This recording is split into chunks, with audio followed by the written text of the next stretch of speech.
Hello नमस्कार दोस्तों। आज दशहरे के इस पावन पर्व पर आप सभी को हार्दिक हार्दिक शुभकामनाएं। आज ही के दिन लगभग 9341 वर्ष पूर्व भगवान श्री राम ने दशानन 10 सिर वाले रावण को पराजित किया था। आज ही के दिन सत्य की विजय हुई थी और असत्य की हार हुई थी, धर्म की विजय हुई थी और अधर्म की हार हुई थी। आज ही के दिन एक अंधकार से प्रकाश में वातावरण का उदय हुआ था। दशानन मतलब दशहरा का मतलब क्या होता है? दशहरा का मतलब हिंदी के दशहरा से होता है। दशा का मतलब 10 सिरों का प्रतिनिधित्व करने वाला रावण दशानन, और हारा का मतलब हार जाना। भगवान श्री राम ने आज ही के दिन रावण को हराया था, इसीलिए दशहरा मनाया जाता है। दशहरा मनाया जाता है, लेकिन इससे अपन ने क्या सीखा वो सीख लेनी अपने को आज आवश्यक बात होती है। क्योंकि दशहरा से जो रावण इतना बड़ा महाज्ञानी, जिसके पांडित्य के आगे ब्रह्मांड में कोई उसके सामने खड़ा नहीं हो सकता, जिसको मारने के लिए स्वयं देवता नर के अलावा कोई भी उसे स्वयं देवता, पशु पक्षी, गंधर्व कोई भी नहीं मार सकता, उसको एक मनुष्य ने कैसे धराशायी कर दिया, जिसने एक संपूर्णता से शून्य से संपूर्णता और संपूर्णता से शून्य की जिसने यात्रा की, वो अपन को रावण के जीवन से सीख लेनी चाहिए।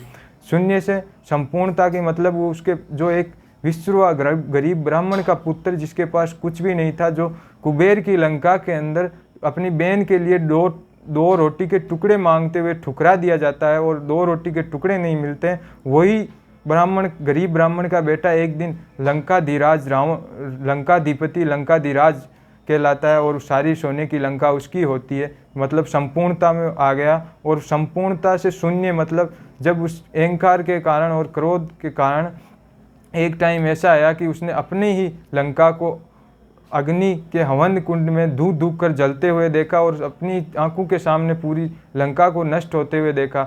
ऐसी थी उसकी यात्रा। अब उसके जीवन से अपन को ये सीख लेनी चाहिए कि जब वो मरने के लास्ट टाइम आया था, उस टाइम भगवान श्री राम ने उसके पास उनके भाई लक्ष्मण को भेजा और कहा कि तुम जाओ और लक्ष्मण उससे जीवन के कुछ अनमोल सीख के आओ।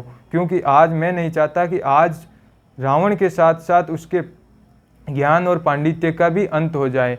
पांडित्य का अंत नहीं होना चाहिए। तब लक्ष्मण ने कहा कि भैया उस अभिमानी से मैं क्या सीखूं, उस अहंकारी से क्या सीखूं। तो भगवान ने कहा कि तुम एक शिष्य की तरह जाकर उससे याचना करो और शिष्य की तरह जाकर सीखो। क्योंकि तुम अपने अंदर शिष्य जागृत करो तो कण कण में तुम्हें गुरु मिलेगा।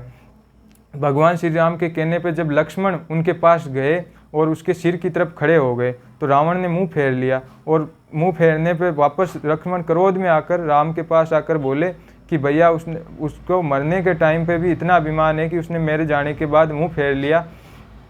तो भगवान ने कहा कि वही तुम्हारे लिए पहला ज्ञान सीख लेना चाहिए कि तुम वो एक महाज्ञानी के पास गए और उसके सिर की तरफ खड़े हो गए, जबकि तुम्हारा स्थान उसके चरणों में होना चाहिए। याचक का स्थान हमेशा गुरु के चरणों में होना चाहिए, न कि उसके शीर्ष पे होना चाहिए।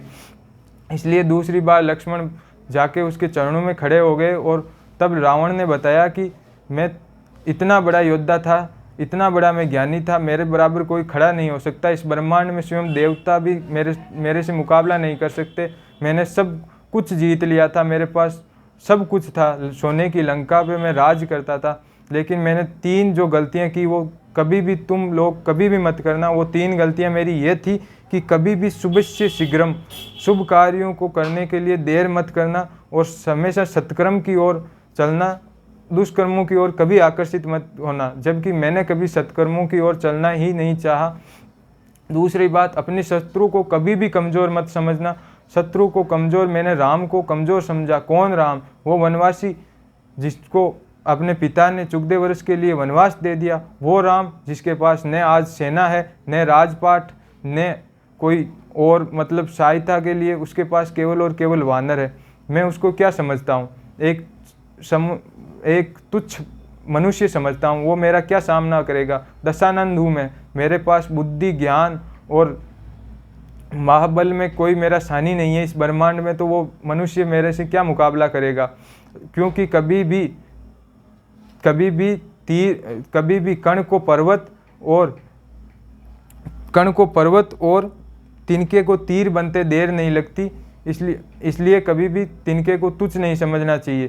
क्योंकि तिनका जब अपनी आँखों में पड़ता है तो अपनी आँखों को कुछ नहीं दिखाई देता, जो अपनी आंखें पूरा संसार देख सकती है उसे कुछ नहीं दिखाई देता, इसलिए तिनके को कभी भी तुच्छ नहीं समझना चाहिए। तीसरी बात उसने ये बताई थी कि अपने राज है वो राज ही रहने दिया जाए, क्योंकि कुछ राज ऐसे होते हैं जो अपने जीवन की प्रतिष्ठा और मर्यादा से जुड़े होते हैं, उनको कभी भी किसी के सामने नहीं बताना चाहिए। राज ये थे कि उसकी जो नाभि के अंदर अमृत था उसको उसका भेद केवल और केवल उसके भाई विभीषण को पता था, जबकि अगर स्वयं नारायण राम भले ही हो लेकिन वो मेरा मुकाबला नहीं कर सकते, क्योंकि मेरी नाभि में उन्होंने तीर मारा, वहाँ केवल और केवल अमृत था।